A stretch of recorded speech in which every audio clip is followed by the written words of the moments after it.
Imrul Kayes ওপেনিংয়ে bat করে, সাকিব সাকিব তো ওপেনিংয়ে bat করে না। ইমরুল কায়েস ইনজুরি হয়ে গেলে তখন কোচ সালাউদ্দিন ছিল। সালাউদ্দিন আমরা আমাদের কমিটি বসলাম যে ভাই, তো সালাউদ্দিন বললো যে আমি ওখানে সাকিবকে খেলাবো। আমি এ কে এম নুরুজ্জামান, যুগ্ম সম্পাদক ক্রীড়া, ভিক্টোরিয়া স্পোর্টিং ক্লাব। একটা পরিবর্তনের হাওয়া বইছে। সে হাওয়ায় দেখলাম ভিক্টোরিয়া পার্কের ডেকোরেশনে অনেকটা পরিবর্তন, নতুন আসছে, নতুনত্ব আসছে। অনেক ঐতিহ্যবাহী একটি ক্লাব ছিল বা এখনো আছে। কতটা ঐতিহ্য ধরে রাখতে পারবেন আগামীতে? সব কিছুরই একটা আপ অ্যান্ড ডাউনস আছে, এটা আমাদের ব্যক্তি জীবনেও আছে, সামাজিক জীবনেও আছে। হ্যাঁ, রাষ্ট্রীয়ের মধ্যে আছে। তো রাষ্ট্রীয়ভাবে আজকে যেমন দেশের একটা ছাত্র জনতার বিপ্লবের মাধ্যমে অনেক ছাত্র জনতার শহীদ হয়েছে, তাদের আত্মার মাগফিরাত কামনা করি। তাদের মাধ্যমে আজকে আমরা একটা পরিবর্তিত একটা বাংলাদেশ পেয়েছি। তো এই এটার যে একটা সুফল, এটা সব জায়গার মধ্যে এটা মানে বিরাজ করবে, এটা আমি মনে করি ব্যক্তিগতভাবে। একদম ফ্রম টু মানে এ টু জেড, এটা সেটা মানে রাষ্ট্রীয় থেকে মসজিদ কমিটির মধ্যেও বিভিন্ন পাড়া মহল্লায় সেখানেও কিন্তু এটা হয়েছে বিগত দিনে। যেভাবে সব জায়গার কমিটিগুলোর মধ্যে কিছুটা মানে বৈষম্যই বলা যায়, ছাত্ররা যে বৈষম্য আন্দোলন করেছে সে বৈষম্যটাই ছিল আমার নিজেরও ব্যক্তিগতভাবে দেখা অনেক জায়গায়। তো সেই জায়গার থেকে এখন সব আমার কাছে মনে হয় ভেরি পজিটিভ, সব জায়গায় চেষ্টা হচ্ছে যে না মানে বেটার কিছু বলার, আমরা নেগেটিভটাকে এখন বাদ দিই, পজিটিভ কিছু করার, যার যেই ওয়েতে যতটুকু আমাদের অ্যাবিলিটি আছে সেটার থেকে। তো সেই অর্থে আমার এই কি বলা যায় শতবর্ষীয় একটা club, one of the oldest club in Bangladesh, Victoria sporting club, 1903 সালের প্রতিষ্ঠা এই ক্লাব। তো সেই ক্লাবও কিন্তু ওই জাতির কোনো কিছুর বাইরে না।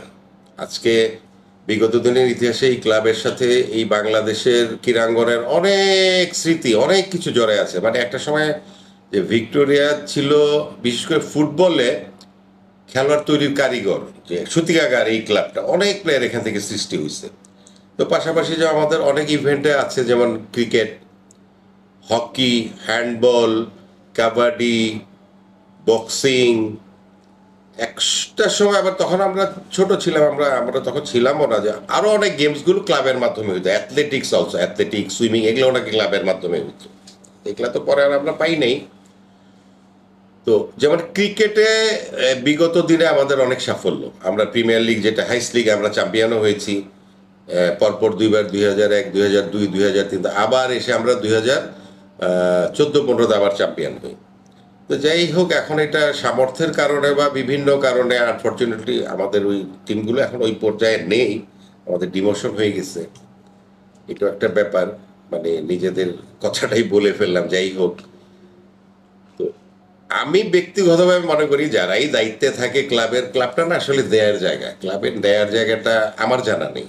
ক্লাবটা আসলে দেয়ার জায়গা, ক্লাবে আসলে এখানে আপনারা এটা সবাই জানেন আমাদের রাষ্ট্রীয়ভাবেও ওইভাবে কোনো পৃষ্ঠপোষকতা নাই, বা আমাদের মতো ক্লাবগুলো কোনো ওইভাবে আমরা কোনো পৃষ্ঠপোষক পাই না। একটা সময় যেমন ছিল কি, যারাই পৃষ্ঠপোষকতা করে, যেমন দুইটা ব্র্যান্ড টিম আছে, মোহামেডান, আবাহনী, ওই দিকে কিন্তু মানুষ বেশি যুক্ত কি ওইটার মধ্যে গেলে আমি সামাজিকভাবে বিভিন্নভাবে আমার এইগুলির প্রতি মানে অত একটি ইয়ে ছিল না এই জায়গাটার মধ্যে।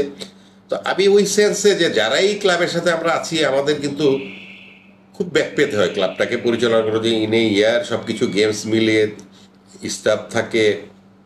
আর বর্তমানে যেমন আরেকটা ব্যাপার যেটা, যে ফুডিং লজিং, এটাই কিন্তু অনেক খরচ হয়ে যায়। আমরা দৈনন্দিন বাসাতে আমাদের আমাদের লাইফে যে আমরা যে বাড়ি ঘরের যে যে পরিচালনা করতে যে ডেইলি লাইফে যে আমাদের যে খরচটা, সেটি তো আগের চেয়ে অনেক কিন্তু ইয়ে হয়ে গেছে। সেটাতে কিন্তু এখন আমরা কমানো যাচ্ছে না, হয়তো বা আগামীতে হতেও পারে। তো ওই হিসাবে তো আমার ইনকামটা বাড়ছে, ঠিক সেম আমার ক্লাবের ক্লাবের তো ওইরকম কোনো ইনকাম নাই, তাই না? যদি ইনকাম বাড়তো তাহলে যে না ক্লাব খরচ করতেছে, বাট ডে বাই ডে কিন্তু সব কিছুর দামও বাড়তেছে। কথার কথা, আমরা আজকে যেই প্লেয়ারটাকে একসময় যে এই মান্থলি বা ইয়েতে এরকম একটা টাকা দিই, ওই পর্যায়ে কিন্তু এখন আর নাই, সব কিছু আপ। তো সেই জায়গার মধ্যে যে মনে আবার আমি যেটা বুঝি অল ওভার, মানে কিছু কিছু ক্লাব ছাড়া ম্যাক্সিমাম ক্লাবগুলোকেই মানে অনেকটা দিন আনে পান্তা ফুরা এরকমের মতো আর কি, leap from hand to mouth, এরকমই একটা অবস্থা। সেই প্রেক্ষাপট থেকে হ্যাঁ, এখন আবারও আপনার কথায় আমি ফিরে আসি, পরিবর্তন আর হাওয়া পরিবর্তন হচ্ছে। বা চেষ্টা করলে, সদিচ্ছা থাকলে একটা সময় যে আবার আবার ঘুরে দাঁড়াতেও পারে, একটা বেটার পজিশনে যেতেও পারে। বাট আমাকে উইল ফোর্সটা থাকতে হবে পজিটিভলি, নট নেগেটিভ কোনো উইল ফোর্সে হবে না, কিন্তু নেগেটিভ কোনো চিন্তা ভাবনা, পজিটিভ থাকতে হবে। ঠিক আছে, আজকে আমি এখানে 10 পাইছি, কিন্তু আমাকে 50-এ যেতে হবে, আমি 100-র পরে 50-এ যেতে হবে। আমি ধরেই কিন্তু 20-এ যেতে হবে, আমি আস্তে আস্তে যাই, 10-এর পরে 15 হইলাম, 15-এর পরে 17, এরকম করে করে একটা টাইম নিয়ে যে আমি হয়তো যাইতে পারবো। আমার যদি একটা টার্গেট থাকে, ক্লাব চালাতে গেলে অবশ্যই মানে একটা স্ট্রং কমিটি, তো অবশ্যই স্ট্রং কমিটিটা আসলে হয় কি, এটা একটা কি বলে, বিভিন্ন টাইপের লোক থাকে এখানে। একটা যেমন কিছু মানি ব্র্যান্ডের প্রয়োজন আছে, কিছু এক্সপিরিয়েন্স লোক যারা এটা পরিচালনা করতে গেলে, মানে গেমস রিলেটেড যেহেতু, হ্যাঁ, এই লোকগুলোর প্রয়োজন আছে।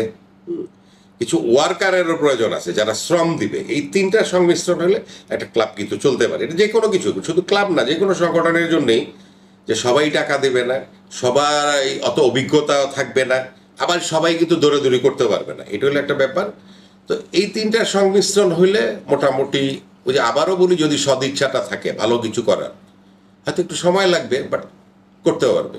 I believe that. Shakib Al Hasan, ওর কিন্তু বিকেএসপির পর ওর ফার্স্ট টিম কিন্তু ভিক্টোরি স্পোর্টিং ক্লাব, লিগের ফার্স্ট টিমটা কিন্তু ভিক্টোরি স্পোর্টিং ক্লাব। এবং এটা মানে যেহেতু আমি স্পোর্টসের দায়িত্বে, আমি সব খেলাই চেষ্টা করতাম মাঠে যেতে। ও প্রথমে যেহেতু 11 জনের টিম, 11 জনের মধ্যে ও ছিল না, 2টা ম্যাচ পরে আপনারা তাকেও চিনে, ইমরুল কায়েস ওপেনিংয়ে ব্যাট করে। সাকিব তো ওপেনিংয়ে ব্যাট করে না। ইমরুল কায়েস ইনজুরি হয়ে গেলে তখন কোচ সালাউদ্দিন ছিল। সালাউদ্দিন, আমরা আমাদের কমিটি বসলাম যে ভাই, তো সালাউদ্দিন বললো যে আমি ওখানে সাকিবকে খেলাবো। তো 2-1 জন বললো যে একটা ওপেনিং ব্যাটসম্যান ইনজুরি হয়েছে, ওখানে ওপেনিং ব্যাটসম্যান খেলানো উচিত না। তো সালাউদ্দিন বললো যে না, অন্য আরেকজন ওপেন করবে, বাট ও ভালো করবে। এবং সালাউদ্দিনের চয়েস ওয়াজ রাইট। ওই ম্যাচের মধ্যে, তার ফার্স্ট ম্যাচ, মানে এই লেভেলের একটা টিমে আইসা, ভিক্টোরিয়া তখনও প্রিমিয়ারে খেলে, ডেবু ম্যাচ তার প্রিমিয়ারে, সে বোলিংয়ে 3 উইকেট পাইল এবং রানও প্রায় 30+ করলো। এবং সেও তো ব্যাটিংও করেছে মেবি 7-8-এ, যে মানে টেল এন্ডারেই, কিন্তু সে ভালো করছে। এবং ওই যে শুরু হলো সাকিবের, আর পিছনের দিকে তাকে আর ফিরতে হয়নি।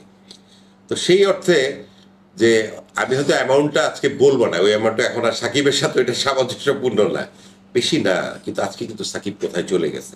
তো এরকম অ্যাচিভমেন্ট সব জায়গায় আছে, ফুটবল, ক্রিকেট, হকি, সব জায়গায় ভিক্টোরিয়ার এই ইতিহাসটা আছে যে ভিক্টোরিয়া আসছে প্লেয়াররা যে খেলো ভাই, তুমি ডিসিপ্লিন হয়ে থাকো, 1-2টা সিজন খেলো, দেন তোমাকে অনেক টিম এখান থেকে তোমাকে ডাকবে, তখন তোমার লাইফে তুমি একটা জায়গায় যেতে পারবে। অনেক প্লেয়ার আছে আমাদের এখানে।